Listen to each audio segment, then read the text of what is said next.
For 101, back for a new thing I'm going to start doing. It's going to be called Baseball Talk. I'm going to talk about, baseball teams. Today's team is the Miami Marlins.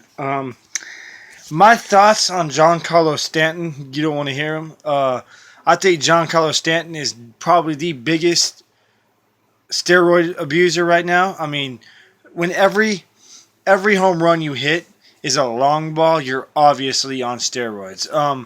Albert Pujols and even Mike Trout doesn't hit every home run, a mammoth home run. They just don't do it. They're not on steroids.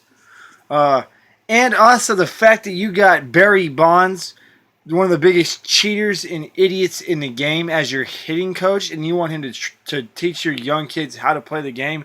It's just not very smart at all. It's almost like the Marlins are trying to throw the towel in. I don't know why Don Mattingly would even put up with Barry Bonds being his hitting coach.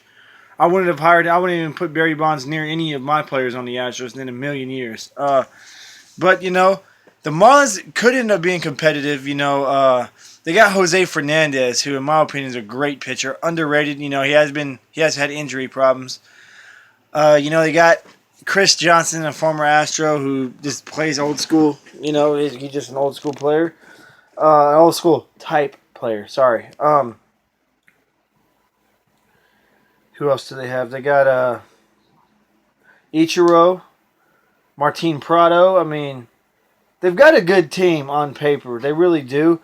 Do I think they have what it takes to compete for a playoff spot? Absolutely not. But I do think that they will overtake the Nationals for second, because the Nationals will just be injury depleted like they always are. Gio Gonzalez and Steven Strasburg especially.